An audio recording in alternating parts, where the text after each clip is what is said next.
This is the observable universe, as we know it. And if you ever tried to create one like this, you'd be arrested. Not because you'd be breaking a USA law, or any country's law, but because you'd be breaking the laws of physics. To understand this, we first need to figure out how a universe actually comes into being. How our own universe was born, and in a way, how it broke the very laws of physics it would later establish. So let's go back in time. Way back. To the exact moment of the Big Bang.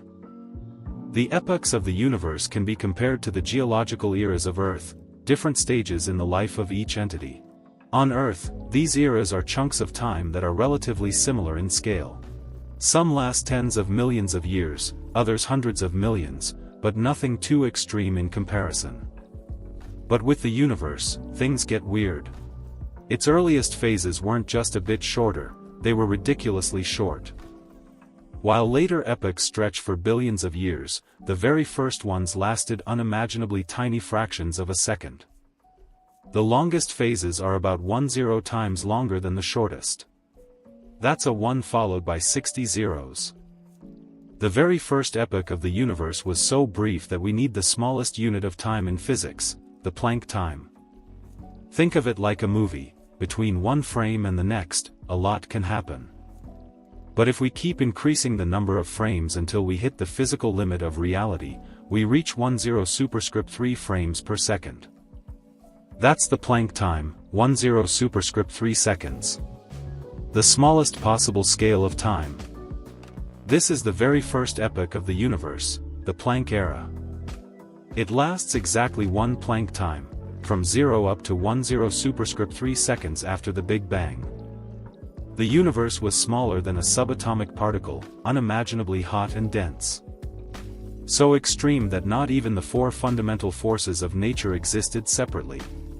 They were all fused into one single superforce. After the Planck era, we enter the second stage of the universe's life, the Grand Unification epoch. It lasted from 10 superscript 3 seconds to 10 superscript 3 seconds. The temperature dropped by about 1,000 times, but it was still unimaginably hot. And this is where the original superforce split for the first time. Two forces were born, gravity on one side, and the electroweak strong combo force on the other. Now, this doesn't mean gravity was created out of thin air. It's more like something that already existed just started behaving differently. Think of the states of matter, solid, liquid, and gas. If the universe were made only of water, at high temperatures you'd only get steam. But as it cools down, water can diverge into liquid, and then into solid.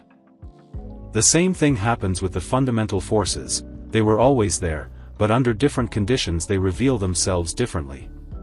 The third stage is the famous inflationary epoch. It ran from 10 superscript 3 seconds to 10 superscript 3 superscript 2 seconds. And this is where the universe went completely wild. It began expanding at an insane rate. We're talking about a growth of more than a trillion times in less than a trillionth of a second. No one knows the exact figures, but the universe may have grown from smaller than a subatomic particle to the size of a melon. Yes, you heard that right, during cosmic inflation, the universe expanded faster than the speed of light.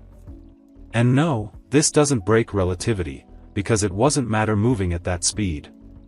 It was space itself stretching at an absurdly fast rate. After inflation, the universe entered the electroweak epoch. It lasted from 10 superscript 1 superscript 2 seconds to 10 seconds. This is when the strong force split off from the weak and electromagnetic forces. So at this point, we already had 3 distinct forces in the universe. Gravity. The strong force, responsible for holding protons and neutrons together. The electroweak force, still a combo of weak and electromagnetic forces.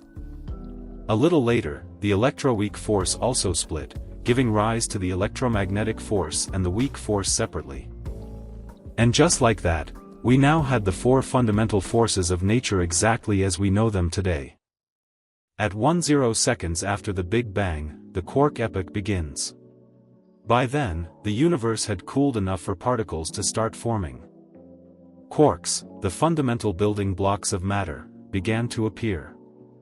But it was still so hot and chaotic that they couldn't combine into protons or neutrons yet. It was like a cosmic soup, boiling with energy and free particles.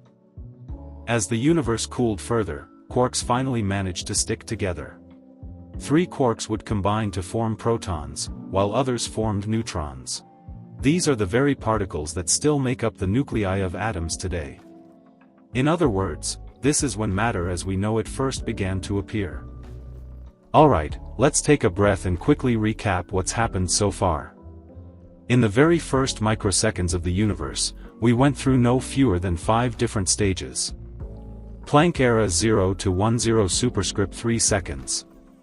Everything was a single superforce. Grand unification era 10 superscript 3 to 10 superscript 3 seconds. Gravity split off.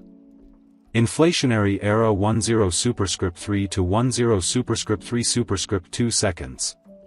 The universe blew up in size. Electroweak era 10 superscript 1 superscript 2 to 10 seconds. The 4 fundamental forces appeared.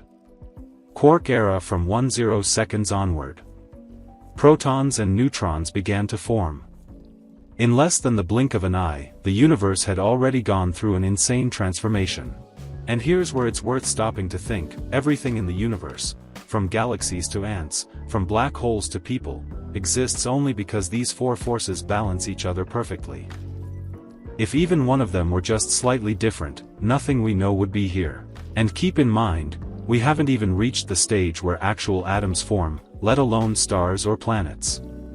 All of that will still take hundreds of thousands, even billions of years. For now, the universe is just a hot soup of newborn particles. But it was in these very first instants that the rules of the game were written. It's kind of insane to think that everything we see today, stars, galaxies, us, came from events that unfolded in absurd fractions of a second. If you had gone on vacation at the beginning of the universe, you would have missed basically everything in the blink of an eye. And just imagine the frustration: you travel back in time, all excited to witness the Big Bang, and before you realize it, boom, it's already over. Not even enough time to post on Instagram, chilling at the birth of the universe. And believe me, this was just the warm-up. After these initial stages, we still have the formation of atoms, stars, galaxies, and eventually, life. If you enjoyed this trip through the universe's first moments, make sure to hit like, subscribe, and turn on notifications. That way you won't miss out on more mind-bending cosmic theories. Thank you very much for those who followed this far. We will see you in the next video. Bye.